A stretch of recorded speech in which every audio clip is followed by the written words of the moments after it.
के लिए class 11th के चैप्टर 2 स्ट्रक्चर ऑफ एटम की तीसरी वीडियो लेके आई हूँ। इस वीडियो में आज हम लोगों को बोर्स एटॉमिक मॉडल के बारे में पढ़ना है और उनकी कुछ बातों के बारे में पढ़ना है जो उन्होंने अबाउट एटम बताया था। तो वन बाय वन हम सारे प्रॉपर्टीज, सारे फैक्ट्स उनके डिस्कस करेंगे। तो आइए स्टार्ट करते हैं। हेडिंग डाल लेते हैं बोर्स एटॉमिक मॉडल।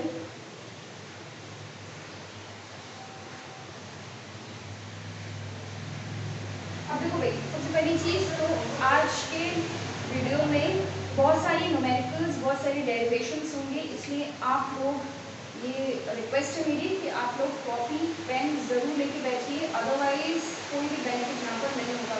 बैकग्राउंड में साउंड की डिस्टर्बेंस हो सकता है हो रही हो, बिकॉज आज बारिश बहुत ज़्यादा हो रही है, कल से ही हो रही है, तो please ignore it because I can help it. So Bohr's atomic model. अब देखो, बोर्स एटॉमिक मॉडल में जो पहली बेसिक चीज़ थी बोर में, वो यही बताई थी, जो कि रदरफोर्ड ने पहले ही अपने एक्सपेरिमेंट के थ्रू डिस्कस कर लिया था, कि एटम का सारा मास उसके न्यूक्लियस में एक्यूमुलेटेड होता है और इलेक्ट्रॉन्स रिवॉल्व करते हैं around the nucleus in fixed orbit. ठीक है, ये बात फिक्स्ड ऑर्बिट वाली जो बात थी वो बोर ने बताई थी। न्यूक्लियस के अराउंड रिवॉल्व करती है तो रदरफोर्ड ने पहले ही मतलब डिस्कवर कर लिया था। ठीक है, तो बोर ने ये बताया था कि the electrons revolve around the nucleus, all the mass of the atom is accumulated in the nucleus. इसका मतलब कि जितने भी प्रोटॉन्स एटम में होंगे वो कहाँ होंगे? न्यूक्लियस के अंदर। ठीक है, तो ये पहला पॉइंट है, एक एक करके सारे पॉइंट्स लिखते भी चलेंगे। तो उन्होंने ये बोला था कि electrons revolve around the nucleus in fixed orbit, एकदम फिक्स्ड ऑर्बिट में रिवॉल्व करते हैं इलेक्ट्रॉन्स अराउंड द न्यूक्लियस। बहुत बेसिक चीज है। अगली बात जो उन्होंने ये बताई थी, जो कि रदरफोर्ड अपने मॉडल में नहीं एक्सप्लेन कर पाएंगे, अबाउट द एनर्जी। बोर ने ये कहा था कि एटम में जो इलेक्ट्रॉन्स रिवॉल्व कर रहे हैं ऑर्बिट में, उनकी एनर्जी फिक्स्ड है। ठीक है, इलेक्ट्रॉन की एनर्जी, ऑर्बिट की एनर्जी, ये दोनों ही चीजें फिक्स्ड है। कोई भी इलेक्ट्रॉन किसी ऑर्बिट में तभी रिवॉल्व करेगा जब उसकी एनर्जी ऑर्बिट की एनर्जी के बराबर होगी। ठीक है, हर ऑर्बिट की अलग अलग एनर्जी होती है, जैसे जैसे नंबर ऑफ शेल, ठीक है, शेल मतलब वही ऑर्बिट, जैसे जैसे नंबर ऑफ शेल्स इंक्रीज होते जाएंगे, पहला शेल, दूसरा शेल, तीसरा शेल, चौथा शेल, वैसे वैसे एनर्जी भी इंक्रीज होती जाएगी और वैसे वैसे इलेक्ट्रॉन की एनर्जी भी इंक्रीज होती जाएगी। कोई भी इलेक्ट्रॉन किसी ऑर्बिट में तभी रिवॉल्व करेगा जब उसकी एनर्जी उस ऑर्बिट के अकॉर्डिंग मैच करेगी। और उन्होंने एक और खास बात बताई थी, देखो रदरफोर्ड का मॉडल फेल हो गया क्योंकि मैक्सवेल ने ये कहा था कि इलेक्ट्रॉन अगर रिवॉल्व कर रहा है तो वो एक्सेलरेट करेगा और एनर्जी लूज कर देगा। इसी बात को बोर ने कहा था अपने मॉडल में कि एटम में इलेक्ट्रॉन कभी भी एनर्जी को लूज नहीं कर सकता अपने अकॉर्डिंग। ठीक है, अगर वो किसी शेल में रिवॉल्व कर रहा है तो उस शेल के अकॉर्डिंग ही उसकी एनर्जी होगी। अपनी मर्जी से वो कोई भी इलेक्ट्रॉन एनर्जी ना तो लूज कर सकता है ना ही गेन कर सकता है। ठीक है, तो यहाँ पे हम लिख लेते हैं कि electrons cannot lose or gain energy while revolving in a particular shell. एक शेल में अगर वो रिवॉल्व कर रहा है तो वो अपनी एनर्जी ना तो लूज करेगा और ना ही गेन करेगा। ये तो बहुत ही बेसिक बातें हैं। सेकंड वाला बहुत ज़्यादा इंपॉर्टेंट है क्योंकि इसके बेसिस पे हम बहुत सारी चीज़ें आगे करने वाले हैं। थर्ड वाला देखिए, थर्ड पॉइंट में उन्होंने, बोर ने ये कहा था कि जो ऑर्बिट्स होते हैं, ठीक है, कोई भी इलेक्ट्रॉन, भाई इलेक्ट्रॉन मूव कर रहा है इन अ सर्कुलर मोशन, ठीक है, तो इसका मतलब उसके पास वेलोसिटी होगी। ठीक है, अगर किसी चीज के पास वेलोसिटी है तो उसके पास मोमेंटम होगा। ठीक है, ये आप लोगों ने फिजिक्स में पढ़ा हुआ है। तो इलेक्ट्रॉन मूव कर रहा है मतलब उसके पास वेलोसिटी है, और अगर उसके पास वेलोसिटी है मतलब उसके पास मोमेंटम है। कोई चीज अगर सर्कुलर मोशन में मूव कर रही है तो उसके पास एंगुलर मोमेंटम होता है। ठीक है, मतलब हम नॉर्मली अगर कोई स्ट्रेट पाथ में मूव कर रहा है तो उसको मोमेंटम बोलते हैं, बट अगर कोई एंगुलर कोई मतलब सर्कल में मूव कर रहा है, सर्कुलर मोशन कर रहा है, तो हम उसमें उस केस में एंगुलर मोमेंटम बोलते हैं।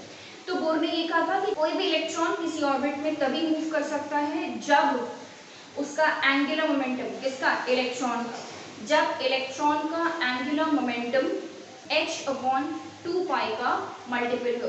कोई भी इलेक्ट्रॉन किसी ऑर्बिट में तभी मूव कर सकता है जब उसका एंगुलर मोमेंटम h/2 पाई का मल्टीपल हो। ठीक है, h/2 पाई का मल्टीपल हो, मतलब कि electron can revolve in an orbit only when angular, या हम ऐसे लिख देते हैं, only when its angular momentum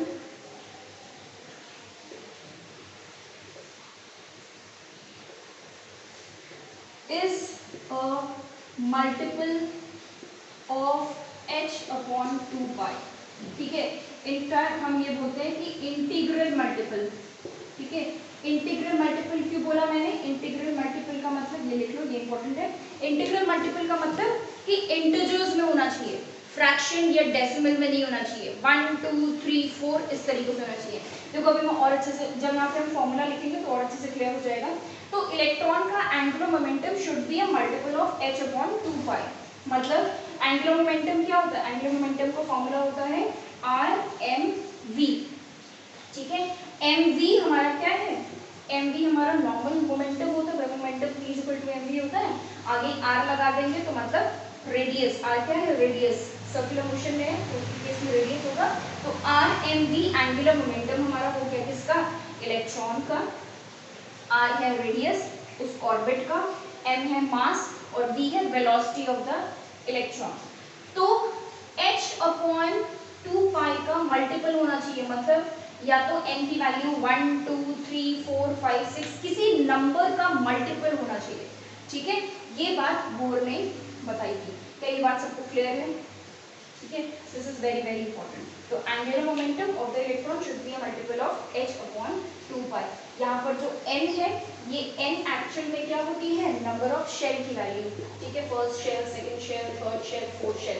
मतलब क्या कि अगर कोई इलेक्ट्रॉन सेकंड शेल में रिवॉल्व कर रहा है, ठीक है, तो उसका एंगुलर मोमेंटम किसके इक्वल होगा, 2h/2 पाई। भाई h की वैल्यू हमें पता है, भाई h क्या है, प्लैंक्स कांस्टेंट है। ठीक है, h क्या है, प्लैंक्स कांस्टेंट, इसकी वैल्यू 6.64 × 10⁻34 जूल्स सेकेंड होती है। ये आप लोगों ने लास्ट वीडियो में किया है। और हाँ, ये सबको पता है 3.14 होती है इसकी वैल्यू।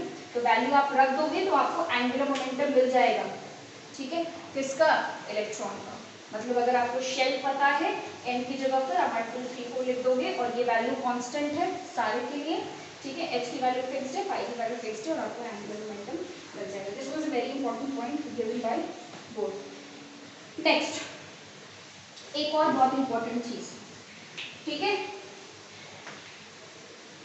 देखो जब भी कोई चीज सर्कुलर मोशन में रिवॉल्व करती है तो उसमें एक फोर्स लगता है which is called centripetal force. ठीक है, सेंट्रीपिटल फोर्स अंदर की तरफ लगता है। ठीक है, जैसे फॉर एग्जांपल जब हम एक स्ट्रिंग बांधे, एक धागा ले लें और उसके एंड पे एक स्टोन बांध देते हैं और जब हम ऐसे घुमाएंगे तो थोड़ी देर बाद अगर उसको रुक, मतलब आप घुमा रहे हो तो आप क्या दे रहे हो, एक एनर्जी दे रहे हो। एनर्जी मतलब फोर्स, और वो घूम रहा है। तो इस पत्थर ने आपके फोर्स को किस में कन्वर्ट कर दिया, सेंट्रीपिटल फोर्स, क्योंकि गोल गोल चक्कर काटने के लिए उसको सेंट्रीपिटल फोर्स चाहिए। वो इनवर्ड्स लगती है, अंदर की तरफ लगती है। इसीलिए अगर आपने फोर्स देना बंद कर दिया, हाथ हिलाना बंद कर दिया, तो पत्थर जो है वो क्या करेगा, गोल गोल घूम के आपके हाथ पे लग सकता है। क्यों, क्योंकि वो अंदर की तरफ फोर्स लग रही है। I hope this is clear. तो भाई इलेक्ट्रॉन भी यही कर रहा है, चक्कर काट रहा है किसका, न्यूक्लियस का। तो इसका मतलब वहां पर भी सेंट्रीपिटल फोर्स लग रहा होगा। अब पत्थर के केस में तो हम फोर्स दे रहे हैं, हम एनर्जी दे रहे हैं, वहां पर उसको एनर्जी कहाँ से मिल रही होगी। तो ध्यान से सुनो, किसी भी एटम में पॉजिटिव और नेगेटिव चार्ज होता है। न्यूक्लियस पॉजिटिव है, उसके आसपास इलेक्ट्रॉन्स रिवॉल्व कर रहे हैं।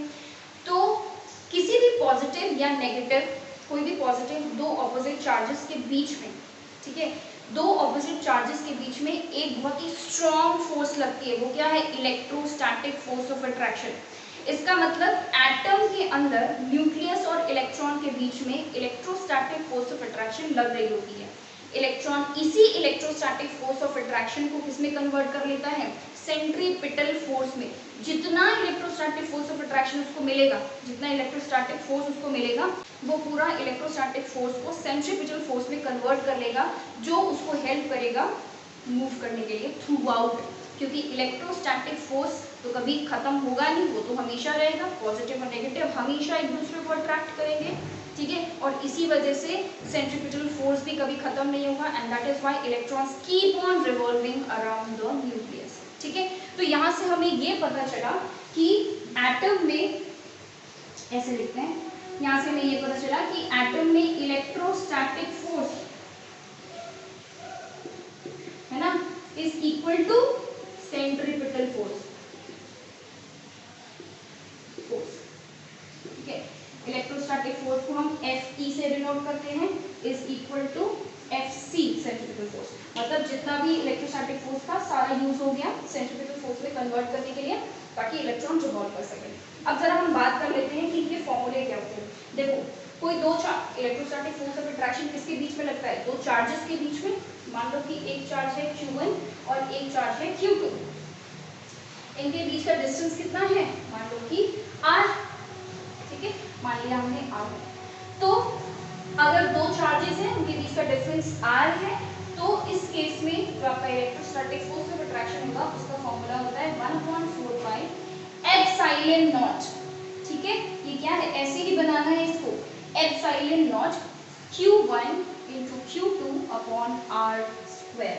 ये क्या है आपका Fe का फॉर्मूला, यानी कि इलेक्ट्रोस्टैटिक फोर्स ऑफ अट्रैक्शन का फॉर्मूला, ठीक है। सेंट्रीपिटल फोर्स का फॉर्मूला क्या होता है, ये तो बहुत कॉमन सी चीज है, mv² अपॉन r। r क्या है, distance, distance between the centre और जो बॉडी मूव कर रही है उसके बीच का डिस्टेंस r।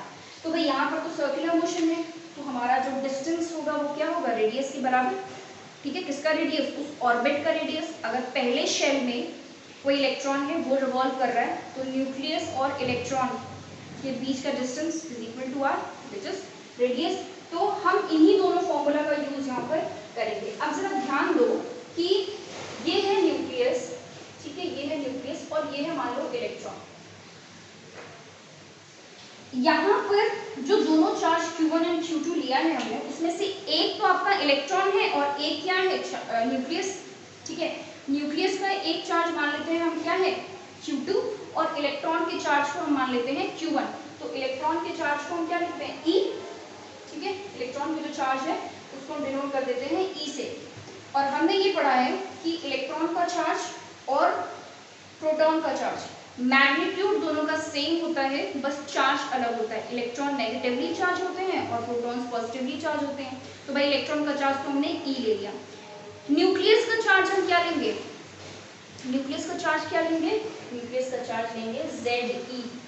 Ze क्यों, क्योंकि एक Z मतलब क्या होता है, एटॉमिक नंबर, Z मतलब एटॉमिक नंबर। तो किसी भी एटम में कितने प्रोटॉन्स होंगे न्यूक्लियस के अंदर, उसके एटॉमिक नंबर के बराबर। जैसे ऑक्सीजन का एटॉमिक नंबर 8 है, उसके अंदर कितने, उसके न्यूक्लियस में कितने प्रोटॉन्स हैं, 8 प्रोटॉन्स हैं। हर एक प्रोटॉन का चार्ज कितना है, E, तो 8 प्रोटॉन्स का चार्ज कितना होगा, 8 × E। समझ में आया। तो जो न्यूक्लियस के अंदर जो चार्ज होगा, टोटल चार्ज किसके बराबर होगा, Ze की। बहुत छोटी छोटी बातें हैं, ठीक है। 11th में इतना डिटेल में तो इतनी तो चीजें आप लोगों को ऑटोमेटिकली समझ में आ जानी चाहिए, ठीक है। तो Fe को हम क्या लिख सकते हैं, हम लिख सकते हैं 4 पाई एप्सिलॉन नॉट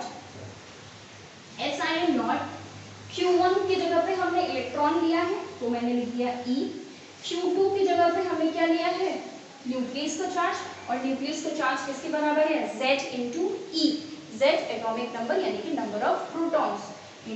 तो मैं ऐसे लिख सकती हूँ divided by r², this is the radius of the orbit, is equal to Fc मतलब mv² अपॉन r, ठीक है, करेक्ट।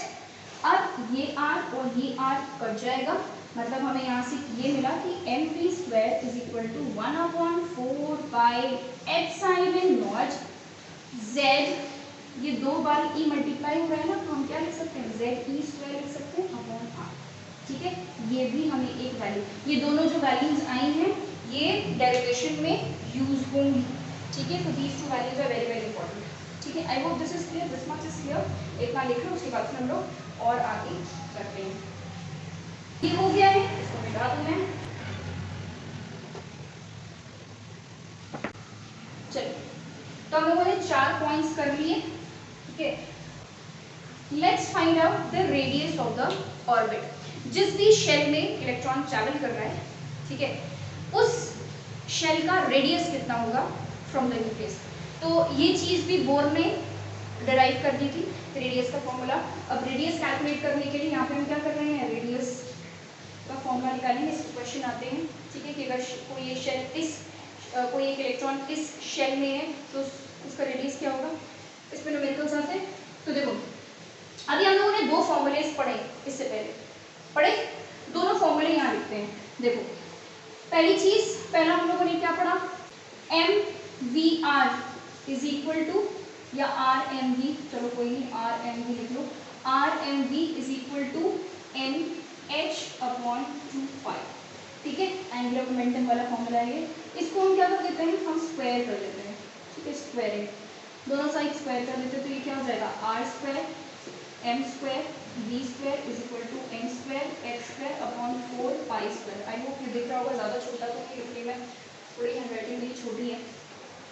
ठीक है, ये हमने, मान लो इसको हमने दे दिया है नाम इक्वेशन 1 का। और हम लोगों को एक और फॉर्मूला हम लोगों ने निकाला था, वो क्या था, mv square is equal to 1/4 pi epsilon है z e square upon r। ये इसको मान लेते हैं हम दूसरा। ठीक है, अब हम क्या करेंगे कि फर्स्ट वाले को डिवाइड कर देंगे सेकंड वाले से। ठीक है, तो लिख देते हैं यहाँ पे डिवाइडिंग फर्स्ट बाय, लिखते हैं ना, फर्स्ट बाय सेकंड। पहले वाले को डिवाइड कर दिया दूसरे वाले से। देखो क्या होगा, r square m square v square is equal to m square x square upon तथा 4 पाई स्क्वायर। डिवाइड कर दो भाई किससे, mv स्क्वायर। ठीक है, वैल्यूज एकदम सही सही लिखना। ठीक है, वरना हमसे गलती हो जाती है, तो बच्चों के बच्चे हैं। ठीक है, तो ये हो जाएगा 1/4 pi epsilon z e square upon r। ठीक है, चेक कर लो भाई, सब सही है। और चलो काटा पीटा करना शुरू करते हैं। ये m कट जाएगा, m स्क्वायर कट जाएगा, v स्क्वायर कट जाएगा, v स्क्वायर कट जाएगा। ठीक है, उसके बाद फिर और कुछ कटेगा, 4 ये पाई कट गया, स्क्वायर कट गया, कुछ और कटेगा, अब आई थिंक कुछ नहीं कटेगा। वैसे ये r स्क्वायर और ये r भी कट जाएगा। ठीक है, ये r और ये स्क्वायर कट जाएगा। समझ में आ जा रहा है तो बहुत अच्छी बात है, नहीं तो मैं इसको सिंप्लीफाई करके यहाँ लिख दे रही हूँ। ठीक है, अब इस चीज को हम ऐसे लिख सकते हैं ना, r स्क्वायर, भाई यहाँ कुछ बचा क्या, m बचा, और कुछ बचा, कुछ नहीं बचा। यहाँ क्या बचा, n स्क्वायर h स्क्वायर। अच्छा, अब ये क्या है, ऐसे ही बीच में डिवीजन है ना। ठीक है, नीचे एक फ्रैक्शन है, ऊपर एक फ्रैक्शन है, तो हम क्या कर देंगे, इसको पलट के मल्टीप्लाई कर देंगे, मतलब n स्क्वायर h स्क्वायर, ये हो जाएगा आपका r epsilon divided bye z e square और पाई। ठीक है, चेक कर लो, यही आएगा। अब इसके बाद एक और चीज कट जाएगी, वो है r से r कट जाएगा। तो भाई r हमें मिल गया, एक वेरिएबल भाई जो हमको निकालना था r। बाकी ये जो m है इसको इधर कर देते हैं, तो मैं यहाँ से m हटा के कहाँ लिख दूँ, यहाँ लिख दूँ, नीचे आ जाएगा क्रॉस मल्टीप्लाई। अब नेक्स्ट स्टेप में आपको क्या करना है, जितनी भी वैल्यूज यहाँ पर कांस्टेंट है, ठीक है, जितनी भी वैल्यूज यहाँ पर कांस्टेंट है उनको एक तरफ लिखते हैं, और जिनकी वैल्यू वेरिएबल है, मतलब वो चेंज होती जाएगी, अलग अलग एटम के लिए अलग अलग होगी, उनको हम एक तरफ लिख देते हैं। देखो भाई ये h है, h प्लैंक्स कांस्टेंट होता है, तो कांस्टेंट होता है, इसको एक तरफ लिखिए। एप्सिलॉन भी आपका कांस्टेंट होता है, डिवाइडेड बाय n स्क्वायर आपका क्या है, वेरिएबल है, मतलब आप अलग अलग शेल्स के लिए value of n will change, पहला शेल, दूसरा शेल, तीसरा शेल, n इक्वल टू 1 2 3, तो वो वेरिएबल है, इसको हमने साइड कर दिया। z भी क्या है, एटॉमिक नंबर, अलग एटम का अलग एटॉमिक नंबर, तो उसको भी हमने क्या कर दिया, किनारे कर दिया। बचा यहाँ पर e square, e is charge on the electron which is same, pi की वैल्यू तो कांस्टेंट है, mass of the electron is same.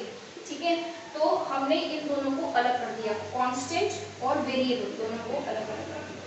जब आप इस वैल्यू को, इस ये जितने भी कांस्टेंट्स हैं इनकी वैल्यू जब आप पुट करेंगे तो आपकी यहाँ पर वैल्यू आ जाएगी 0.0529 n स्क्वायर अपॉन z। ये वैल्यू हमने निकाली है नैनोमीटर्स में। ठीक है, इसी को आप 0.529 n square upon z angstrom में निकाल सकते हो। ठीक है, एंगस्ट्रॉम, और 52.9 n square upon z picometre में निकाल सकते हो। ये तीनों ही वैल्यूज क्या हैं, r की वैल्यू है। ये तीनों किसकी वैल्यू है, r की, यानी कि रेडियो, एक नैनोमीटर में, एंगस्ट्रॉम में, पिकोमीटर में, डिपेंडिंग अपॉन कि आपका क्वेश्चन किस टर्म से पूछ रहा है, आपको ये वैल्यू लगानी है। ठीक है, वैसे जनरली पिकोमीटर में ही रेडियस को मेजर किया जाता है। फटाफट इसको लिख लो। अब जो है हम क्या करते हैं ना, ये वाला जो वैल्यू है ये तो याद हो जाएगा, इसमें कोई दिक्कत नहीं है। आपको एग्जाम में न्यूमेरिकल करते वक्त यही वैल्यू यूज करनी है, ये सब नहीं यूज करना। ये हम यूज करेंगे डेरिवेशन के लिए, इन केस अगर डेरिवेशन आ जाता है उस केस में हम ये यूज करेंगे। तो यहाँ पे कॉर्नर में मैं ये छोटा सा r का वैल्यू लिख लेती हूँ, बिकॉज ये काम आएगा। ठीक है, चलिए, तो ये हो जाएगा r is equal to h square epsilon divided by e square by m n square upon z। ठीक है, ये हो गया हमारा r का वैल्यू। इसको मैंने कोने में लिख दिया क्योंकि इसका बड़ा काम होगा अभी। ठीक है, देखिए इसको, अब इसको मिटा दूं। अगला जो हम लोगों को कैलकुलेट करना है वो है velocity of the electron. Bohr's atomic model में जो इलेक्ट्रॉन रिवॉल्व कर रहा है किसी भी शेल में, उसकी वेलोसिटी क्या होगी। ठीक है, अब देखो यहाँ पर जो क्वेश्चन बनते हैं वो ऐसे बन सकते हैं कि जैसे आपको पूछ लेगा कि अगर कोई एटम बता दिया, जैसे कार्बन या ऑक्सीजन या हाइड्रोजन। ठीक है, उन्होंने बोल दिया हाइड्रोजन के एटम में जो इलेक्ट्रॉन है, भाई हाइड्रोजन के पास एक इलेक्ट्रॉन होता है, तो हाइड्रोजन का जो इलेक्ट्रॉन है उसका रेडियस कितना होगा। तो भाई हाइड्रोजन मतलब कि ये वैल्यू तो फिक्स्ड है, कितनी वैल्यू आएगी इसकी 0.059 n square upon z nanometres में, पिकोमीटर्स में 52.9 वैल्यू हो जाएगी, और एंगस्ट्रॉम में 0.529। ठीक है, ये वैल्यूज याद रखनी पड़ेगी, दिस इज इंपॉर्टेंट। तो आप क्या करोगे, n की जगह पे क्या रखोगे 1, क्योंकि हाइड्रोजन के पास एक ही शेल है, एक ही इलेक्ट्रॉन वो पहले ही शेल में होगा, तो n की वैल्यू 1 रख दी, z की वैल्यू 1 रख दी, because atomic number of hydrogen is 1। ठीक है, कैलकुलेट हो जाएगा, ये रेडियस निकल जाएगा। हाइड्रोजन को बहुत सिंपल सा हम लोगों ने ले लिया। अगला देखो 6th number I think, yes, velocity, velocity of electron. ठीक है, वेलोसिटी कैलकुलेट करनी है। वेलोसिटी कैलकुलेट करने के लिए भी हम लोगों ने जो पहले वेलोसिटी कैलकुलेट करने के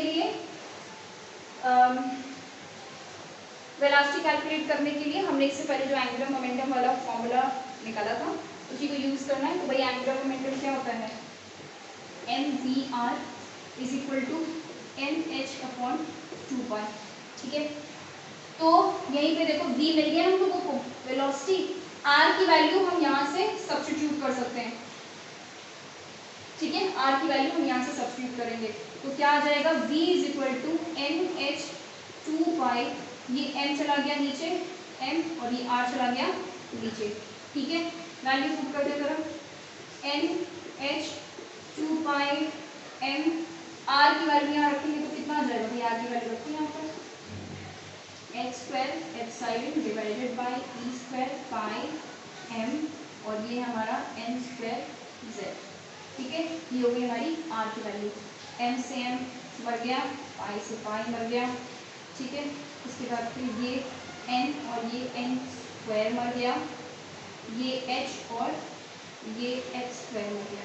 ठीक है, बचा क्या, देखो यहाँ पर बचा आपका ये नीचे की जो वैल्यूज है ये ऊपर चल जाएगी। डिवीजन आपको करना आता होगा, मतलब फ्रैक्शन जब ऊपर जाएगा तो मल्टीप्लाई हो जाएगा, पलट जाएगा। ठीक है, आता होगा ये, तो क्या हो जाएगा ई स्क्वायर, ठीक है, z, और कुछ बचा है यहाँ पर नहीं,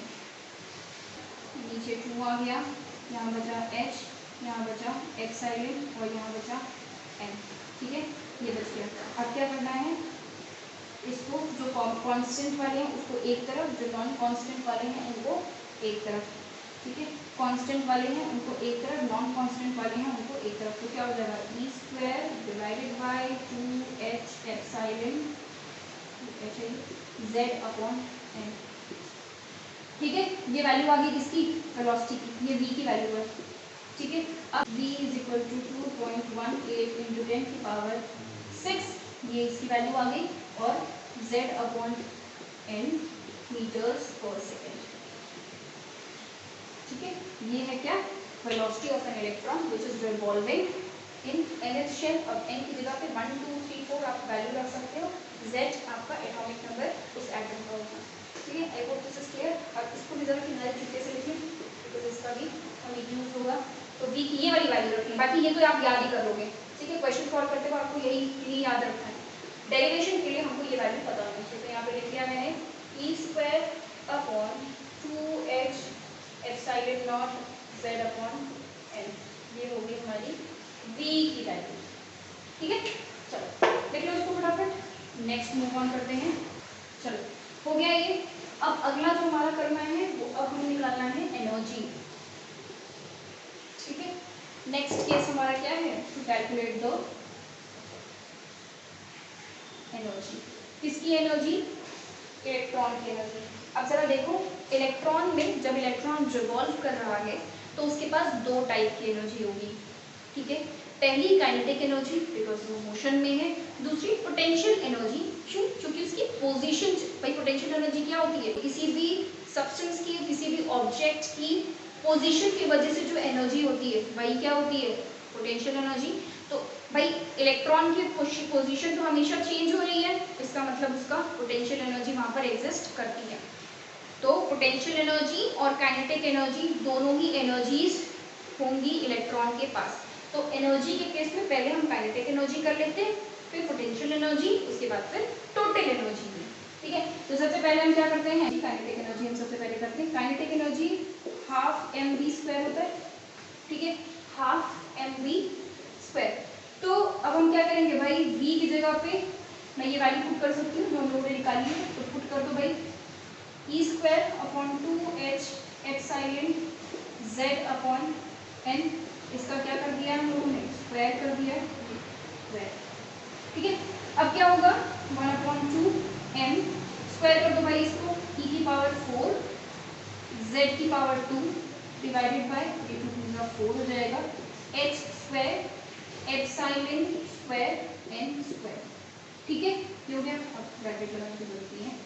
अब हम क्या करेंगे, भाई हमारा पुराना काम, सारे कांस्टेंट को एक तरफ और सारे वेरिएबल्स को एक तरफ। तो कांस्टेंट एक तरफ कर लेते, देखो m e की पावर 4 z हमारा वेरिएबल है तो ये बगल में चला जाएगा, डिवाइडेड बाय n स्क्वायर, नीचे वाला ये भी वेरिएबल है, ये भी बगल में चला गया, डिवाइडेड बाय 2 4 8 और ये हो जाएगा h स्क्वायर एप्सिलॉन स्क्वायर।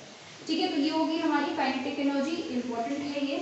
अब जब आप इसको कैलकुलेट करोगे, इनकी वैल्यूज पुट करोगे, तो कैलकुलेट करने पे हमारी जो काइनेटिक एनर्जी की वैल्यू आ जाएगी वो 13.6 into z upon n square electron volt. ठीक है, यहाँ पे जो काइनेटिक एनर्जी है वो हमने किस टर्म में निकाली है, किस यूनिट में निकाली है, इलेक्ट्रॉन वोल्ट के यूनिट में निकाली है। ठीक है, तो ये तो हमारी आ गई काइनेटिक एनर्जी। अब इसके बाद हम पोटेंशियल एनर्जी निकालते हैं, पर उससे पहले ये जो वैल्यू है इसको मैं यहाँ पर चुटकी से लिख लूँ, बिकॉज पोटेंशियल एनर्जी में ये काम आएगी। तो ये हो जाएगा m e की power 4 is equal to z square into z square upon n square divided by 8h square epsilon square. ये आ गई हमारी काइनेटिक एनर्जी की वैल्यू। देख लो इसको, काइनेटिक एनर्जी हो गया है, पोटेंशियल एनर्जी कर लेते हैं। चलो पोटेंशियल एनर्जी, अब जरा समझो पोटेंशियल एनर्जी में का फॉर्मूला क्या लगाना है आपको। देखो पोटेंशियल एनर्जी जो है वो इलेक्ट्रोस्टैटिक फोर्स की का फॉर्मूला हम लोगों ने किया है ना, जो कि बोर्स एटॉमिक मॉडल में 5th पॉइंट था कि इलेक्ट्रोस्टैटिक इलेक्ट्रोस्टैटिक फोर्स और सेंट्रीफ्यूगल फोर्स दोनों बराबर होता है, उसमें हमने इलेक्ट्रोस्टैटिक फोर्स का फॉर्मूला जो लिखा है सेम वही फॉर्मूला पोटेंशियल एनर्जी में भी होगा, बस डिफरेंस क्या होगा अभी बता दे। देखो potential energy is equal to 1/4 pi epsilon q1 q2, तो चार्ज हमारे उनके बीच का डिस्टेंस r। इलेक्ट्रोस्टैटिक फोर्स में हमने r स्क्वायर लगाया था और एनर्जी में सिर्फ r लगेगा, यही दोनों में डिफरेंस है। जो आपका फोर्स होता है वो इनवर्सली प्रोपोर्शनल होता है स्क्वायर ऑफ द डिस्टेंस के, और जो एनर्जी होती है वो इनवर्सली प्रोपोर्शनल होती है डिस्टेंस के। तो भाई यहाँ पे हम एनर्जी की बात कर रहे हैं इसलिए सिर्फ r लगेगा, r स्क्वायर नहीं लगेगा। आई होप दिस इज क्लियर। अब हम क्या करेंगे भाई, r की वैल्यू पुट कर देंगे वहां से, और ये हम लोगों ने निकाल लिया। Q1 की वैल्यू क्या लोगे, Q1 मतलब E इलेक्ट्रॉन, और Q2 मतलब क्या हो गया ZE मतलब न्यूक्लियस। तो ये चार्ज है, Q1 एक चार्ज, Q2 एक चार्ज, दोनों के बीच का डिस्टेंस r। तो एक चार्ज हमारा इलेक्ट्रॉन है, दूसरा चार्ज हमारा क्या है न्यूक्लियस। इलेक्ट्रॉन हमारा क्या है नेगेटिवली चार्ज, इसलिए मैं इसको -e लिख सकती हूँ, और न्यूक्लियस हमारा क्या है पॉजिटिवली चार्ज, इसलिए मैंने इसको ZE लिख दिया। डिवाइडेड बाय r की वैल्यू जरा वहां से पुट कर लेते हैं, h square epsilon n square e square pi m z। ठीक है, ये हो गई हमारी r की वैल्यू। ठीक है, थोड़ा सा सिंप्लीफाई कर रहे हैं इसको, बहुत ही अजीब सा लग रहा है ये। तो क्या करेंगे भाई, z minus z, e square लिख सकती हूँ मैं इसको, दो बार e है मल्टीप्लाई हो गया तो ये हो गया e स्क्वायर, डिवाइडेड बाय, ठीक है, h square epsilon n square. ये जो वैल्यू है नीचे वाली फ्रैक्शन की नीचे वाली, ये सब कहाँ चली जाएंगी ऊपर, क्रॉस मल्टीप्लाई करेंगे आप, उल्टा हो जाता है मल्टीप्लाई करने पर, ये हो गया। अब भाई काटा पीटा मचा दो, जो भी कट पिट रहा है, कुछ कट रहा है पाई से पाई कट रहा है बस, और कुछ कट रहा है नहीं। तो हम वही काम करेंगे जो हम इससे पहले करते हुए आए हैं, कांस्टेंट्स एक तरफ वेरिएबल्स एक तरफ। तो कांस्टेंट को एक तरफ कर लो 1/4, मतलब अब 1 हटा देते हैं, क्या हो जाएगा, देखो z तो हमारा वेरिएबल है बाद में आएगा, पहले कांस्टेंट्स लिख दो। तो ये है e square into E square, क्या हो गया e की पावर 4 m, ठीक है, डिवाइडेड बाय नीचे है 4 epsilon h square, epsilon square हो गया, दो बार एप्सिलॉन स्क्वायर, और यहाँ हो गया हमारा z/n square. I hope this is clear. Constant और वेरिएबल हमने अलग अलग कर लिया। अब क्या करना है, हम इस इक्वेशन को मल्टीप्लाई और डिवाइड करेंगे 2 से, ठीक है, 2 से मल्टीप्लाई कर देते हैं और 2 से डिवाइड कर देते हैं। ये क्यों कर रहे हैं अभी समझ में आ जाएगा। तो मैंने 2 से मल्टीप्लाई और डिवाइड कर दिया, e की power 4/m, 4 epsilon square epsilon not square z/n, ठीक है। अच्छा, अब क्या करना है, अब ये जो ऊपर वाला 2 है इसको हम अलग से लिख देते हैं, और जो नीचे वाला 2 है इसको मल्टीप्लाई कर देते हैं 4 से, ठीक है। तो ये क्या हो जाएगा, ये क्या हो जाएगा e की power 4m divided by 8 epsilon का स्क्वायर h का स्क्वायर z/n। क्यों किया हमने ये काम, लाइट आ गई, क्यों किया हमने ये काम, हमें ये वाली वैल्यू लेके आनी थी, ठीक है, हमें क्या लेके आना था, ये काइनेटिक एनर्जी की वैल्यू लेके आनी थी। अब जरा ध्यान दो कि ये जो है ये और ये क्या सेम है, यानी कि ये क्या है काइनेटिक एनर्जी, यहाँ हम ये लिख सकते हैं 2 इंटू काइनेटिक एनर्जी, ठीक है। और यहाँ पे ये नेगेटिव चार्ज चल रहा था, यानी कि इसके आगे हर जगह क्या होगा नेगेटिव चार्ज, यानी ये वैल्यू इसमें आएगी नेगेटिव में आएगी, यानी इसकी वैल्यू क्या हो जाएगा -2 into 13.6 z/n square. Kinetic energy की वैल्यू क्या आई थी, एक तो आई थी, लिख दिया इलेक्ट्रॉन वोल्ट, लिख लो ये है पोटेंशियल एनर्जी।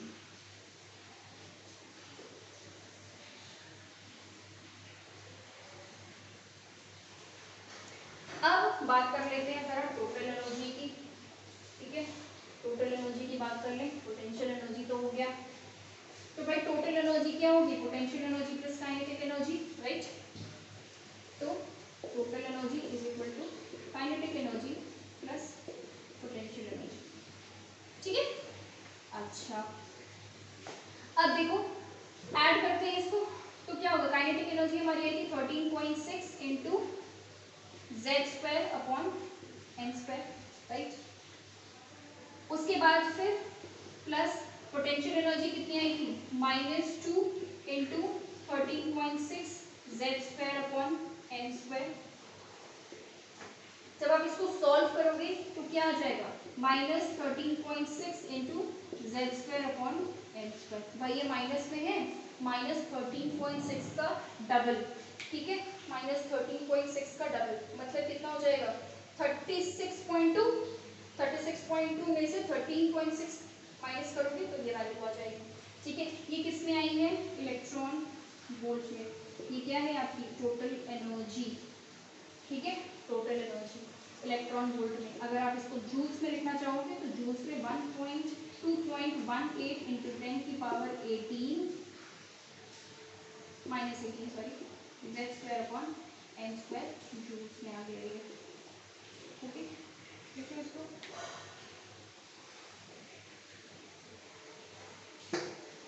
ठीक है, ये हो गया आपका टोटल एनर्जी। ये किसकी एनर्जी है, ये इलेक्ट्रॉन की एनर्जी है, या कह लो कि ऑर्बिट की एनर्जी है, शेल की एनर्जी है, ठीक है। पहले शेल में कितना एनर्जी होगा, दूसरे शेल में कितना एनर्जी होगा, ये आप n की वैल्यू पुट करके और एटम का एटॉमिक नंबर कितना है वो वैल्यू पुट करके आप एनर्जी निकाल सकते हो उस पर्टिकुलर शेल की, या उस शेल में रिवॉल्व करने वाले इलेक्ट्रॉन की। दोनों ही चीजें एक जैसी हैं, मतलब उस इलेक्ट्रॉन की एनर्जी और शेल की एनर्जी बराबर होगी तभी तो इलेक्ट्रॉन उसमें रिवॉल्व करेगा, ठीक है। तो ये हो गया आपका एनर्जी। तो ये हमारे कुछ कैलकुलेटिव चीजें थी जो कि बोर ने बताया था। उसके बाद देखो हम लोगों ने इससे पहले वाली वीडियो में मैंने आप लोगों को एब्जॉर्प्शन और एमिशन स्पेक्ट्रा के बारे में बताया था, ठीक है, डिसकंटिन्यूअस स्पेक्ट्रा ऑफ एटम। तो उसको भी बोर ने अपने मॉडल से एक्सप्लेन कर दिया था, मतलब पहले वो स्पेक्ट्रा देखा गया था, ठीक है, उसके बाद बोर ने वहां से चीजों को एक्सप्लेन करना शुरू किया था अपने एटॉमिक मॉडल से, ठीक है। और वहां से बहुत ही इंपॉर्टेंट कुछ चीजें निकल के आई थी और बहुत ही इंपॉर्टेंट एक फॉर्मूला भी यहाँ पर बनेगा, ठीक है। इसको लिख लो, उसके बाद उसको कराते हैं। डन विद दिस, नेक्स्ट हमारा जो पॉइंट है, अगली बात जो बोर ने बताई थी वो क्या थी, देखो जरा। जो अगली बात बोर ने बताई थी वो ये बताई थी कि सबसे पहले तो उन्होंने देखा कि भाई ये जो एटम है, अगर हम उसका स्पेक्ट्रा मतलब ऑब्जर्व कर रहे हैं तो एटॉमिक स्पेक्ट्रा जो है वो डिसकंटिन्यूअस आ रहा था। इसके बारे में हम डिस्कस कर चुके हैं अपने प्रीवियस वीडियो में, ठीक है। नॉर्मल जो, जैसे अगर आप लाइट को थ्रू प्रिज्म पास करा रहे हो सिंपली, तो आपको जो स्पेक्ट्रा मिलेगा वो कंटिन्यूअस होंगे, मतलब उसमें सारे कलर्स आपको दिख जाएंगे। पर अगर आप लाइट को पास करा रहे हो थ्रू अ गैस, उसके बाद वो प्रिज्म के थ्रू पास हो रही है, तो जो स्पेक्ट्रा बनता है वो एटॉमिक स्पेक्ट्रा होता है, वो डिसकंटिन्यूअस होता है, उसमें कुछ कलर के बैंड्स मिसिंग होते हैं, ठीक है। इसी चीज को बोर ने अपने मॉडल से एक्सप्लेन किया था। पर उससे पहले कुछ और बातें जो आपको जाननी है। देखो, एटम में कोई भी इलेक्ट्रॉन होगा वो अपने लोएस्ट एनर्जी स्टेट में रहना चाहता है। नेचर का ये रूल है कि energy is inversely proportional to stability, मतलब एनर्जी जिसकी सबसे कम होगी वो सबसे ज्यादा स्टेबल होगा। तो भाई इलेक्ट्रॉन यही चाहेगा कि मतलब वो सबसे कम एनर्जी लेवल पे रहे।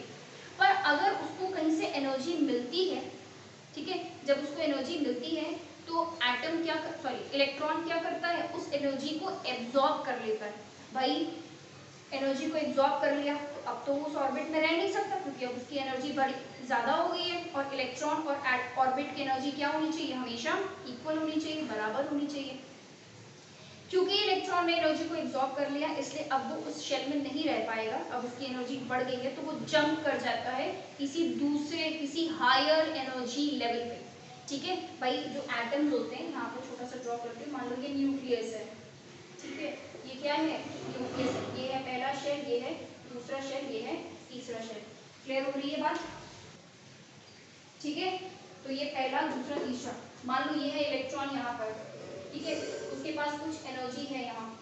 अब क्या हुआ, उसने एनर्जी यहाँ से एब्जॉर्ब कर ली, मतलब तुमने बाहर से कुछ एनर्जी दिया, उसने इस एनर्जी को एब्जॉर्ब करी है, अब उसकी एनर्जी बढ़ गई, तो अब वो क्या करेगा, वो दूसरे शेल में जंप कर जाएगा, डिपेंडिंग अपॉन कि वो कितनी एनर्जी एब्जॉर्ब कर रहा है। अगर उसने इतनी एनर्जी एब्जॉर्ब करी है कि वो सेकंड शेल पे जंप कर सकता है तो वो यहाँ करेगा। अगर उससे ज्यादा एनर्जी एब्जॉर्ब कर ली है, तीसरे शेल में जाने के लायक एनर्जी एब्जॉर्ब कर ली है, तो वो डायरेक्टली तीसरे शेल में चला जाएगा। मान लो कि एटम अब यहाँ पहुंच गया, ठीक है, एटम अब कहाँ पहुंच गया, यहाँ पहुंच गया, यहाँ से गायब हो गया एटम, ठीक है, यहाँ से पहले यहाँ पर था और जब एटम यहाँ पर था तो उसको हम बोलते हैं ग्राउंड स्टेट। क्या बोलते हैं हम, ग्राउंड स्टेट। जब एनर्जी, जब कोई भी इलेक्ट्रॉन, एटम बोल रही हूँ मैं बार-बार, जब इलेक्ट्रॉन अपने लोएस्ट एनर्जी लेवल पे रहता है तो हम उस स्टेट को बोलते हैं ग्राउंड स्टेट। उसने एनर्जी एब्जॉर्ब करी, वो एक्साइट हो गया, मान लो कि तीसरे शेल में चला गया, इसको हम बोलते हैं एक्साइटेड स्टेट।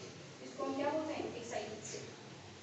लेकिन क्योंकि इलेक्ट्रॉन की एनर्जी अब बढ़ गई है और हमने क्या पढ़ा था कि एनर्जी बढ़ जाती है तो स्टेबिलिटी कम हो जाती है, तो यहाँ जाके इलेक्ट्रॉन जो है वो क्या हो जा रहा है, अनस्टेबल। अब वो स्टेबल होना चाहेगा, तो स्टेबल होने के लिए वो क्या करता है, जितनी एनर्जी उसने एब्जॉर्ब करी थी उस एनर्जी को दोबारा एमिट कर देगा इन फॉर्म ऑफ रेडिएशंस, ठीक है। तो जो लाइट उसने दिया, जो एनर्जी उसने एब्जॉर्ब करी, उसी को लेके वो एक्साइट हुआ, आगे बढ़ गया और आगे बढ़ के अनस्टेबल हो गया और वहां जाकर उसने उस एनर्जी को जो उसने एब्जॉर्ब करी थी उसको एमिट कर देगा रेडिएशंस के फॉर्म में और वापस अपने ग्राउंड स्टेट में आ जाएगा। तो इलेक्ट्रॉन जो है वो वापस इस स्टेट में आ जाता है।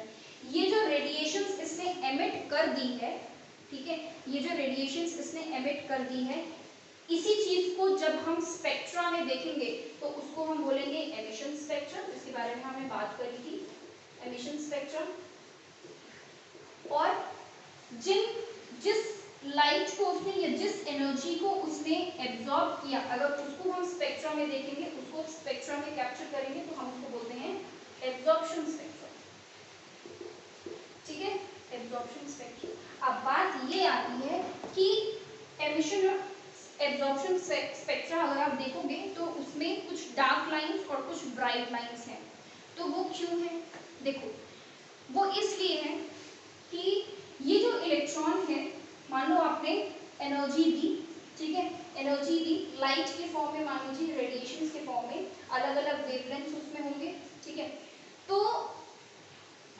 इलेक्ट्रॉन क्या करता है, वो कुछ ही वेवलेंथ्स को एब्जॉर्ब करेगा, कुछ ही एनर्जी को एब्जॉर्ब करेगा, बाकी एनर्जी को एज इट इज ट्रांसमिट कर देगा।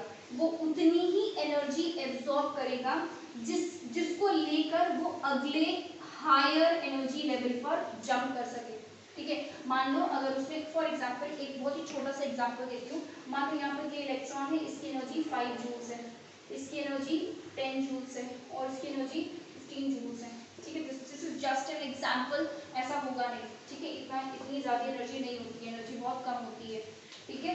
तो मान लीजिए, तो भाई यहाँ पर इलेक्ट्रॉन 5 जूल्स है, मान लो तुमने एनर्जी दे दी कितनी की, 7 जूल्स की, ठीक है, 7 जूल्स का कोई आप एनर्जी दे रहे हो, क्या इलेक्ट्रॉन इस वेवलेंथ को एक्सेप्ट करेगा, नहीं करेगा, क्यों, क्योंकि भाई 5 जूल्स उसके पास है, 7 जूल्स आप उसको दे दोगे तो कितने हुए, 12 जूल्स ही तो हुए, तो 12 जूल्स का कोई शेल है यहाँ पर, नहीं है, तो इस 7 जूल्स को एक्सेप्ट नहीं करेगा। अगर मान लो 5 जूल की एनर्जी उसको दिख गई कहीं पर, ठीक है, तो वो क्या करेगा, तुरंत इस 5 जूल की एनर्जी को एक्सेप्ट कर लेगा और जंप कर जाएगा किसमें, अगले एनर्जी लेवल पे। अगर आपने यहाँ पर 10 जूल्स दिए होते तो 10 को भी वो एक्सेप्ट कर लेता और तीसरे एनर्जी लेवल पे पहुंच जाता। अगर 10 की जगह पे आपने मान लो कि 17 दी होती या 8 दी होती या 6 दी होती तो क्या वो एब्जॉर्ब करता उसको, नहीं। मतलब क्या कि इलेक्ट्रॉन सारी एनर्जी नहीं एब्जॉर्ब करेगा, कुछ कुछ एनर्जी एब्जॉर्ब करेगा। तो जिस लाइट को, एनर्जी मतलब लाइट, जिस लाइट को वो एब्जॉर्ब कर लेता है, ठीक है, वो आपके स्पेक्ट्रा में नहीं दिखती, डार्क डार्क दिखाई, क्योंकि वो लाइट तो पहुंची नहीं ना स्पेक्ट्रा तक। उसने एटम, मान लो कि आपका कोई गैस बीच में, इस चीज को मैं एक्सप्लेन कर चुकी हूँ, ठीक है, मान लो आपका जो गैस है वो बीच में है, लाइट आप पास करा रहे हो, गैस ने इस लाइट में से, गैस मतलब एटम्स, उस एटम ने इस लाइट में से कुछ लाइट को एब्जॉर्ब कर लिया, बाकी सबको ट्रांसमिट कर दिया, और आपने यहाँ लगा दी है स्क्रीन। तो जिस लाइट को उसने एज इट इज पास होने दिया वो तो स्क्रीन पे आ जाएगी, पर जिस लाइट को उसने पास नहीं होने दिया, एब्जॉर्ब कर लिया, ठीक है, वो स्क्रीन पे आएगी क्या? नहीं, तो वो स्क्रीन पे नहीं आएगी, इसलिए आपको डार्क लाइंस दिखाई देती है। I hope this is clear. ठीक है, तो बोर ने यही बात बताई थी एक पॉइंट में कि electrons remain in their ground state until they absorb some specific radiations, okay, and get excited to higher energy level.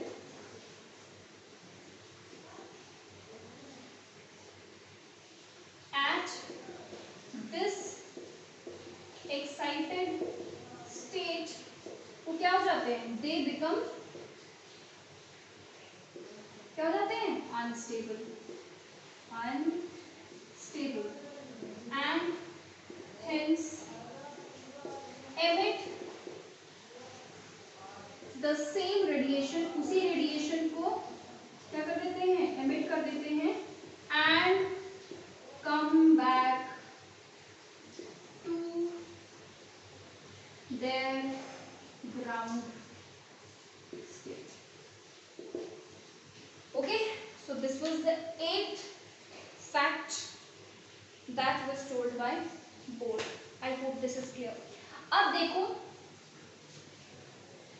जब ये सारी चीजें हम लोगों ने क्लियर कर ली, पढ़ ली, एटॉमिक स्पेक्ट्रा क्यों मतलब डार्क और ब्राइट लाइंस में आ रहा है, यही सेम केस आपका एमिशन स्पेक्ट्रा में भी हुआ था। जो लाइट उसने गैस ने एमिट करी वो स्क्रीन पे आ गई, ठीक है, ब्राइट लाइंस के तरह दिखने लग गई, और जो उसने नहीं एमिट करी, ठीक है, जो उसने एमिट नहीं करी वो नहीं, वो डार्क लाइंस दिखाई देंगी। ठीक है, अब इसके आगे जरा कवर करते हैं। अब जरा हम लोग बात कर लें एटॉमिक स्पेक्ट्रा ऑफ हाइड्रोजन की। ठीक है, एटॉमिक स्पेक्ट्रा ऑफ हाइड्रोजन। ठीक है, चलो अच्छा, पहले इसके बारे में बात कर लेते हैं।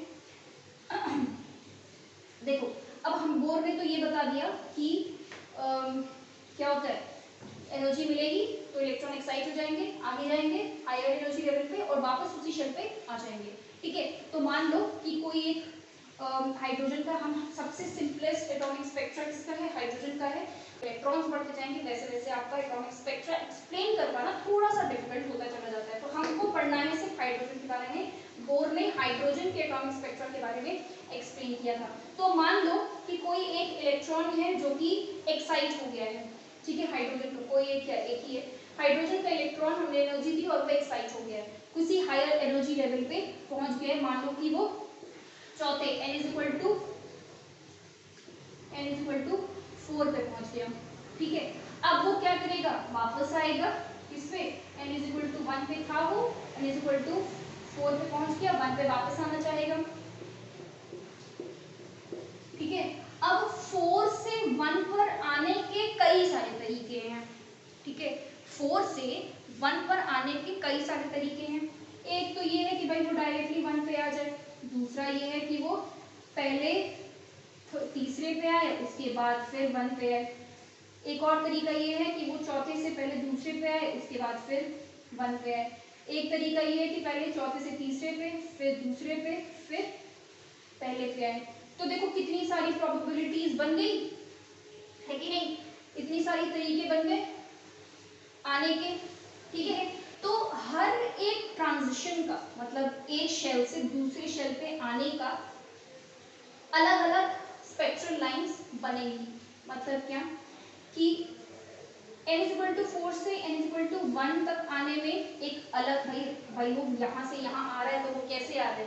रेडिएशंस को एमिट करके आ रहा है ना, तो 4 से 1 तक आने में उसने कुछ रेडिएशन एमिट की होगी, उसका वेवलेंथ काफी ज्यादा होगा, एनर्जी ज्यादा। 4 से फर्स्ट तक एनर्जी डिफरेंस ज्यादा, बहुत सारी एनर्जी उसने एमिट की, तब जाके पहले पे पहुंचा, उसका वेवलेंथ अलग होगा, उसका स्पेक्ट्रल लाइन अलग बनेगी। अगर वो चौथे से तीसरे में आ रहा है, इसका वेवलेंथ अलग और फिर इसका वेवलेंथ अलग, इसकी अलग स्पेक्ट्रल लाइन, इसकी अलग स्पेक्ट्रल लाइन। इस तरीके से अगर हम यहाँ काउंट करें,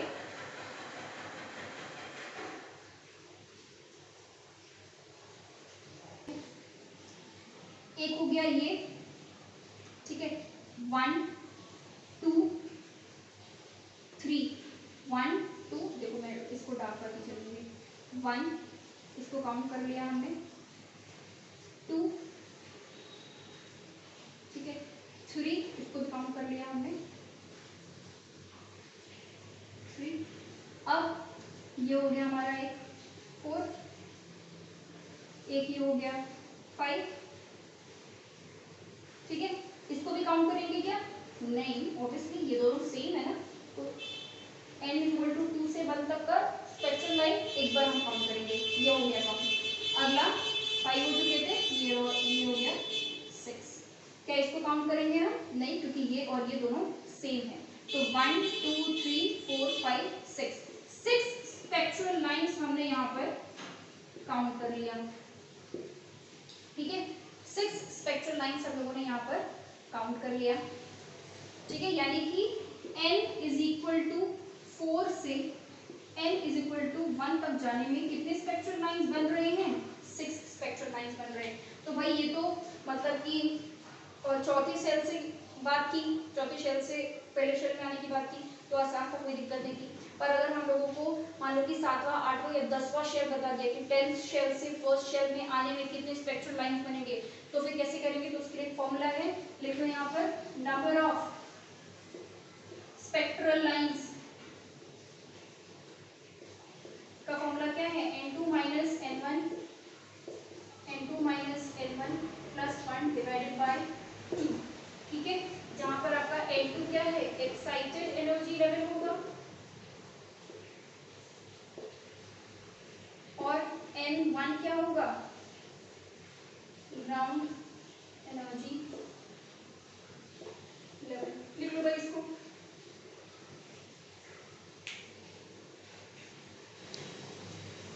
अब जरा इस वाले को वेरीफाई कर लें।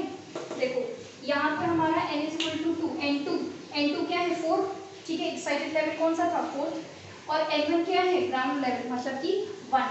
तो हम n2 इज इक्वल टू 4 रखते हैं और n1 इज इक्वल टू 1 रख के देखते हैं, देखें 6 स्पेक्ट्रल लाइंस आती हैं कि नहीं।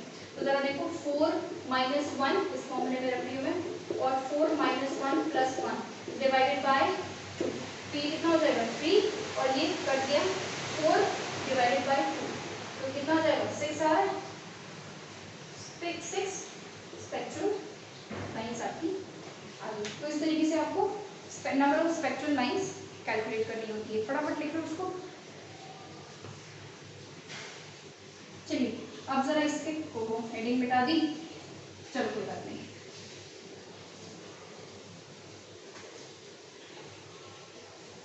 चलो अब देखो, एटॉमिक स्पेक्ट्रम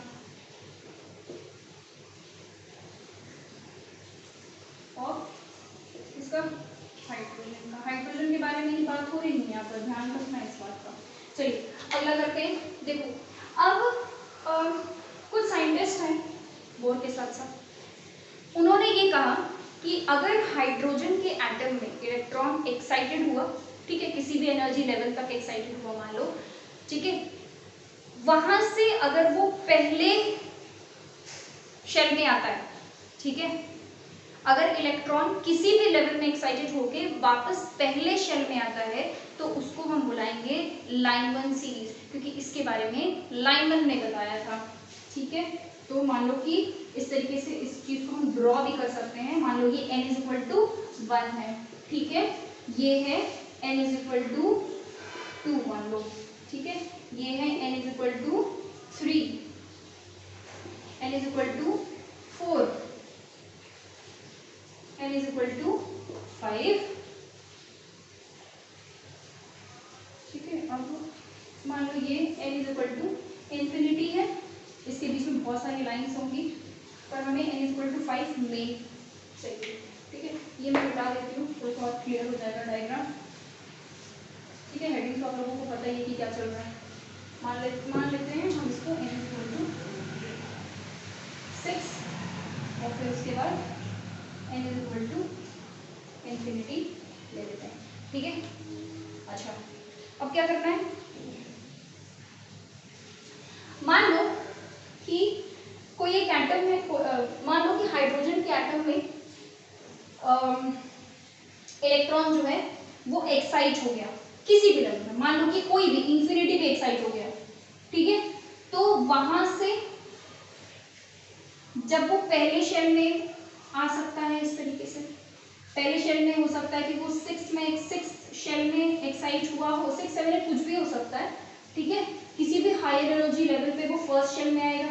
मान लो अगर 5th शेल पे एक्साइट हुआ और अब वो वापस लौट रहा है किसमें, फर्स्ट शेल में, तो इस तरीके से वो क्या होगा, लौटेगा।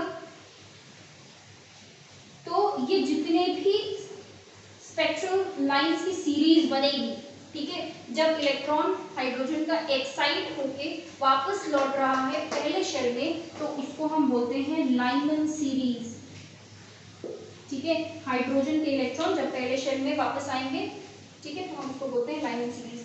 अगर हाइड्रोजन का इलेक्ट्रॉन किसी लेवल पे एक्साइट हुआ है और लौट कर दूसरे शेल पे आ रहा है, ठीक है, लौट कर अगर वो दूसरे शेल पे आ रहा है तो हम उसको क्या बोलेंगे, बैल्मर सीरीज। ठीक, अब अगर मान लो कि वो तीसरे शेल पे लौट कर आ रहा है, ठीक है, तो अगर वो कहीं से भी किसी भी एक्साइटेड लेवल से तीसरे पे लौट कर आ रहा है तो हम इसको बोलते हैं, यहाँ लिखती हूँ मैं यहाँ पे, उसको बोलते हैं हम पैस्चन सीरीज। ठीक है, अगर वो किसी हायर एनर्जी लेवल से मान लो कि n = 4 पे लौट के आ रहा है, उसको हम बोलते हैं ब्रैकेट, डबल टी लगेगा यहाँ पर। अगर वो किसी हायर एनर्जी लेवल से लौट कर 5th शेल पे आ रहा है तो हम उसको बोलते हैं फंड्स। ठीक है, फंड्स। तो ये अलग अलग लोग थे जिन्होंने अपनी अपनी सीरीज का नाम अपने अपने नाम पर दे दिया। ठीक है, तो अगर पहले शेल पे लौट कर है लाइमन, बैल्मर, पैस्चर, ब्रैकेट, फंड। ठीक है, ये किसके लिए है भाई, याद रखना, ये किसके लिए है, हाइड्रोजन के लिए है, हाइड्रोजन, ध्यान रखना इस बात का।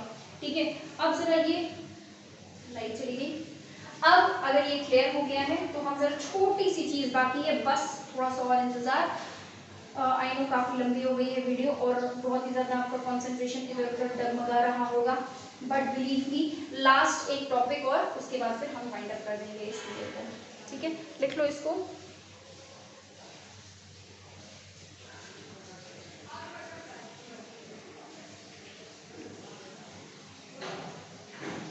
चलिए, अब हो गया ये। ठीक है, अब हम जरा एनर्जी की बात कर लें कि एनर्जी कैसे कैलकुलेट करेंगे। चलो फटाफट, हमने क्या किया है, हमने इससे पहले डिराइव किया है E = -13.6 z² यही होता है इलेक्ट्रॉन वोल्ट। मान लो कि हम किसी एटम की बात कर रहे हैं जिसका एटॉमिक नंबर Z है।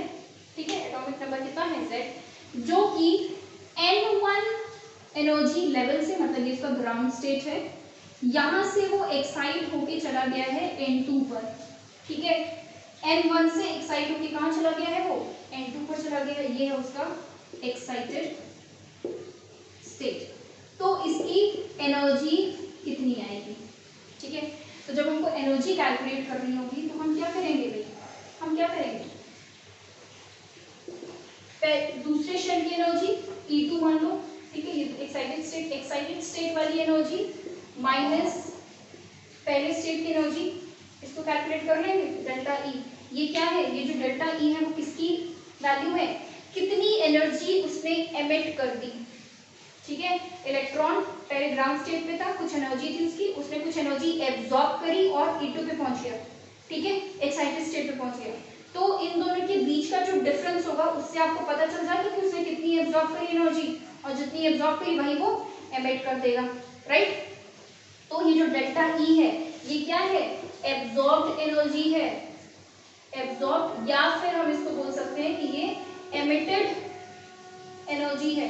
तो भाई E2 की वैल्यू अगर मुझे रखनी होगी तो मैं यहीं से रखूंगी, क्या रखूंगी, -13.6 z² अपॉन N2 का स्क्वायर, N2 एक्साइटेड, यहाँ एक्साइटेड एनर्जी लेवल की बात हो रही है, N2 एक्साइटेड, माइनस करेंगे -13.6 z² अपॉन N1 की एनर्जी, ठीक है। अब मैं क्या करूँ, कॉमन ले लेती हूँ 13.6 और z² को, ठीक है। तो -13.6 को कॉमन लेते हैं, 13.6 z² आ गया हमारा कॉमन, अंदर क्या बचा, -1 अपॉन N2 का स्क्वायर प्लस 1 अपॉन N1 का स्क्वायर, भाई माइनस माइनस प्लस हो जाएगा, ठीक है। तो ये वैल्यू बची हमारी, जिसको मैं ऐसे लिख सकती हूँ 13.6 z² 1 अपॉन N1 का स्क्वायर माइनस 1 अपॉन N2 का स्क्वायर, लिख लिया, ठीक है। ये पॉजिटिव था, आगे कर दिया, ये नेगेटिव था, इसको पीछे कर दिया। तो किसी भी शेल की एनर्जी का डिफरेंस आप इस तरीके से निकाल सकते हो, ठीक है। कोई भी एटम जिसका एटॉमिक नंबर Z है, जो कि N2 से N1 में या N1 से N2 तक गया है, ठीक है, N1 से N2 जाएगा तो एब्जॉर्प्शन वाली एनर्जी निकलेगी, N2 से M1 आएगा तो वो एमिट करेगा एनर्जी, तो वो डिफरेंस जो है वो क्या बता देगा आपको, एनर्जी बता देगा, ठीक है। अब इसी एनर्जी को हम वेवलेंथ के टर्म्स में भी लिख सकते हैं, हो सकता है आपसे एनर्जी ना पूछे, ठीक है, वो ये ना पूछे कि कितनी एनर्जी एमिट हुई है या एब्जॉर्ब हुई है, हो सकता है अब वो आपसे पूछे कि कितना वेवलेंथ एमिट हुआ है, या कौन सा वेवलेंथ एमिट हुआ है, या कौन सी फ्रीक्वेंसी एमिट हुई है। इनफैक्ट इस केस में वेव नंबर भी पूछ लिया जाता है, ठीक है। तो हमें क्या करना है, इसी इक्वेशन को हम वेवलेंथ के रिस्पेक्ट में निकालेंगे और वेव नंबर के रिस्पेक्ट में भी निकालेंगे। तो ये फॉर्मूला ध्यान रखना है, ठीक है। यही रहने देती हूँ, मैं नहीं मिटा रही इसको। अब क्या होगा भाई, ये E की जगह पे क्या रख सकती हूँ, हम लोगों ने क्या पढ़ा है भाई, E = h पढ़ा है, ठीक है। किसने दिया था ये फॉर्मूला, प्लैंक्स ने। कहाँ से मिला ये फॉर्मूला, प्लैंक्स क्वांटम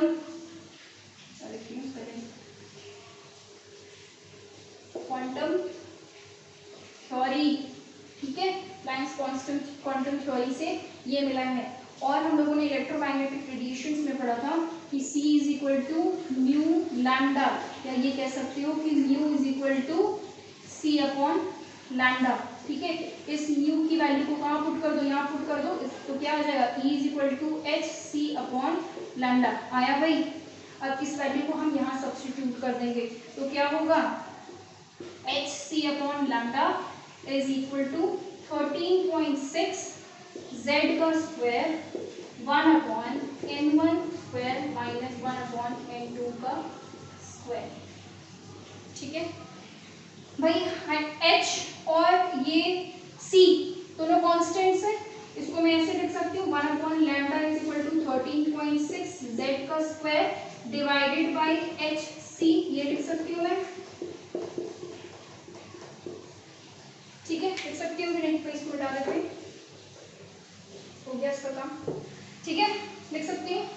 तो 1 अपॉन लैम्डा इज, अब जब आप इसकी वैल्यू पुट करेंगे, ठीक है, 13.6 डिवाइडेड बाय hc, जब आप इसकी वैल्यू पुट करेंगे तो value comes out to be 109,677 z square 1 upon N1 square minus N2 square, ठीक है। ये आप आ गया आपका क्या क्या आ गया, 1 अपॉन लैम्डा, यानी कि यहाँ से आप वेवलेंथ निकाल सकते हैं, ठीक है, यहाँ से आप क्या निकाल सकते हैं, वेवलेंथ निकाल सकते हैं। और हम लोगों ने ये पढ़ा था कि 1 अपॉन लैम्डा को ही हम क्या बुलाते हैं, वेव नंबर। तो वेव नंबर और वेवलेंथ दोनों ही बहुत ज़्यादा पूछे जाते हैं। एक और चीज़, ये जो वैल्यू हमारी यहाँ पर निकली है इसको हम बोलते हैं रिडबर्ग्स कांस्टेंट, ठीक है, रिडबर्ग्स कांस्टेंट, जिसको हम डिनोट करते हैं R से, इसकी वैल्यू क्या है 109,677, ठीक है। तो कोई अगर आपसे ये पूछता है कि जिस तरीके, जैसे फॉर एग्जाम्पल एक क्वेश्चन कर लेते हैं फटाफट, चीज़ें और अच्छे से क्लियर हो जाएगी। मिटा दूँ उसको, लिख लो। मान लीजिए आपसे पूछा कि हाइड्रोजन का एक एटम है जो कि n is equal to 4,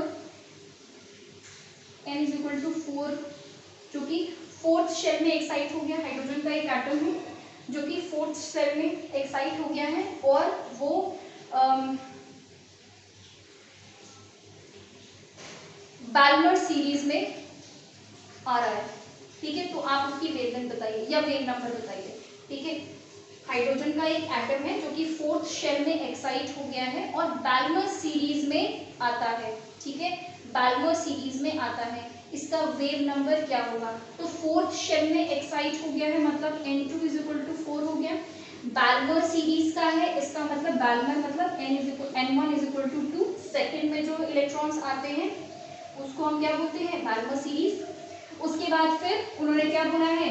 wave number निकालने के लिए। तो अभी जो फॉर्मूला हमने लगाया है उसके अकॉर्डिंग वेव नंबर ऐसे डिनोट किया जाता है। तो कितना हो जाएगा? 109,677 इंटू Z²। Z हाइड्रोजन के केस में क्या होगा? 1, तो कोई मतलब नहीं है तो 1² लिख देते हैं। चलो फिर भी 1 अपॉन पहले क्या आ रहा है? N1 का स्क्वायर। N1 का स्क्वायर मतलब 2 का स्क्वायर माइनस 1/4 का स्क्वायर, ठीक है। तो 109,677 क्या हो जाएगा? 1/4 माइनस 1/4